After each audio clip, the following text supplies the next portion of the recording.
Hey everyone, and welcome to this week's Social Media Roundup. To stay up to date with all the latest news, tips and tricks, don't forget to subscribe. First up, Facebook has recently revealed how they collect data outside of the Facebook platform. So for any websites that you're visiting that use a Facebook plugin for either likes or shares or anything like that, Facebook can collect data from you to say what website you're on, whether you've previously been there before, what OS system you're using, so whether it's Windows, Linux, Apple, what browser you're using, and your IP address. This can only happen if it can link it to a Facebook profile. So if you're browsing normally and you're logged into your Facebook, it can collect your data. If you use, say, an incognito tab, it will collect the data, but because it can't put it towards a Facebook account, what it's going to do is it's just going to put it away and not try and link it to anything. So they can't use that, so they're not actually using the shadow profiles, which a lot of people have thought they are using. Next up, they're looking to seek permission to use facial recognition on your Facebook account. Now, what this is going to do is it will create a profile of your face, and if your friends or anyone take a photo of you and put it onto their Facebook, what it's going to do is recommend it should tag you in it. So it's going to try and start auto-tagging photos so that you're not missing out on moments that you could be tagged in. And the other reason they are doing this is to target spammers. So anyone who's looking to use your profile photos or any of your photos for negative reasons, whether it's catfishing or whatever, they're going to crack down on that and stop people from doing it, because they're going to see that this face as such isn't actually related to that profile at all. It's related to your profile. You own this kind of face profile. You might have already seen the prompts come up. I've already had them come up on mine. It's about 5 or 6 different tick boxes. There's nothing too bad about it. I don't think it's really that invasive, and I think it will be a good thing for the future, both personal and for business as well. Next up, there could be up and down votes on comments. So this is going to be a great way for people to stop spamming comments.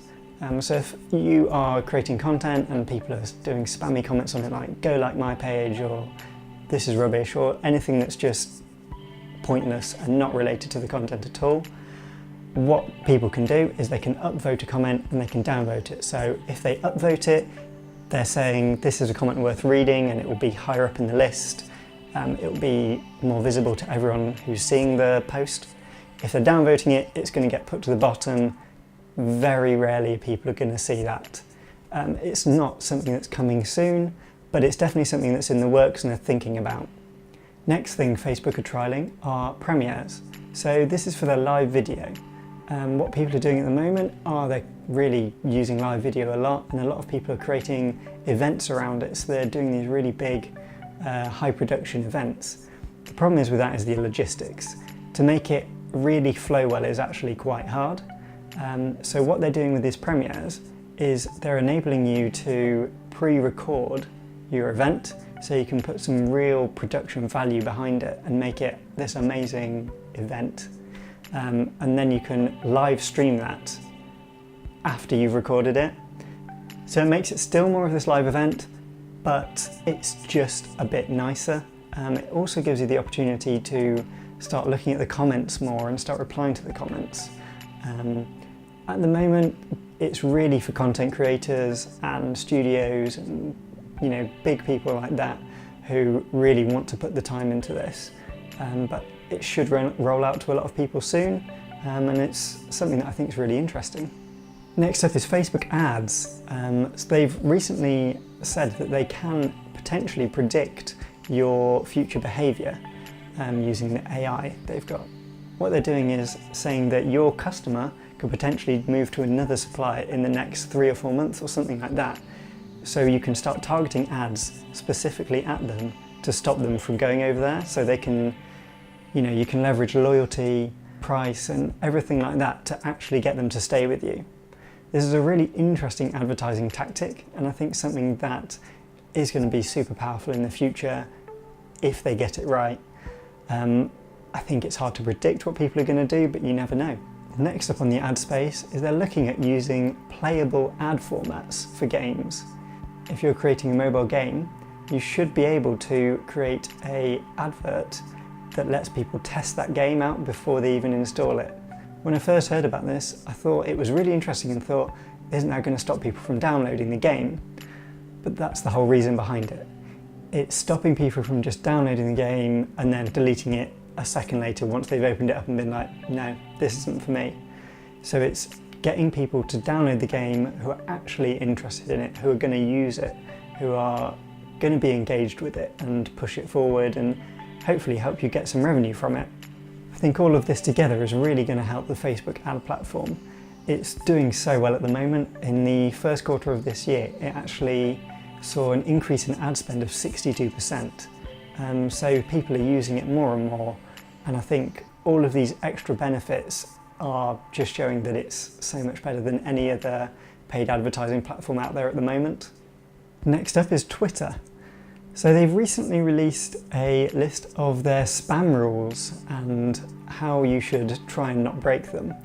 So a lot of it is down to people creating multiple accounts that do exactly the same thing, posting exactly the same thing, and that's not what they want. So if you start doing that, you're going to start getting banned or getting your posts not shown at all, really. So what they recommend is you create one account, that's what you post from, and then if you do want to, you can create other accounts and retweet it from there.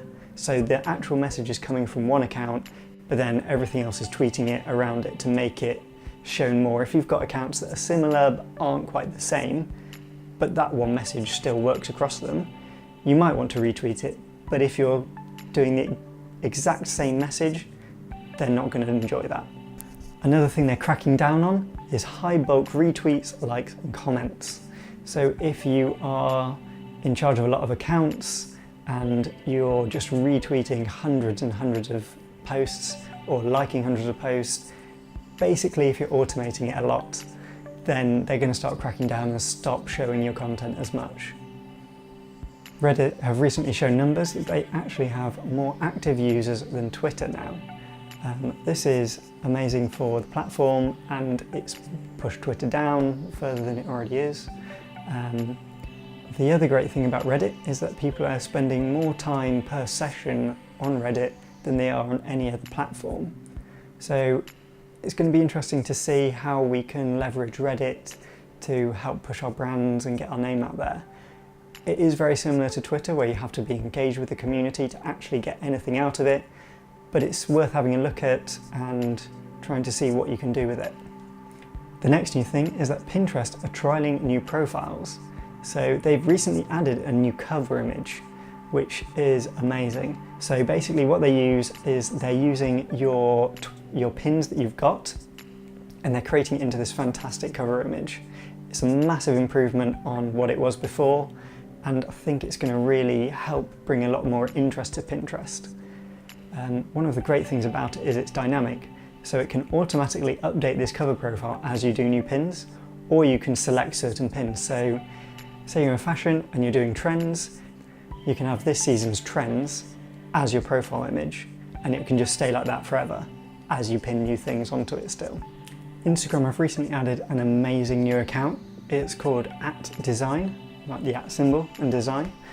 It's an account to celebrate everything creative and interesting about Instagram. It's highlighting different accounts and different brands and showing the creative content that people are producing and putting on Instagram. It's an amazing thing to follow, and I think everyone should be looking at it and seeing what other people are doing. Moving on to YouTube, they've recently added something called Outstream ads. So this is a way to get your YouTube video ads in front of people where a YouTube video isn't present. So it's using the Google data network to get your video ads out onto other pages, onto other websites. This is an amazing step forward because using YouTube ads was great, but if people aren't putting YouTube videos on their pages or aren't sharing the YouTube video, they're sharing from Vimeo or something else, those ads aren't going to show up at all. So it's a way to get them out there, get your ads seen more, and different audiences, a wider reach. Finally, I'm sure you've all heard, but Weatherspoons have deleted all their accounts across all social media. They originally cited that they didn't like the fact that people were trolling MPs and they didn't like the reliance on social media. They wanted people to talk in person, which is fine for a brand such as that. They're such a massive brand that they don't actually need social media. People just go to them because they know what they are, they know what they're going to get, and it's just a well-known name. Another reason we think that they've recently deleted their social media platforms is because they didn't actually really use them in the first place. Having looked back on the Weatherspoons Facebook and Twitter account, they rarely posted, and it was mainly just highlighting something from their menu. That's everything for this week. I hope you liked the video and you learned something from it. Remember to like the video and to subscribe to keep up with future updates.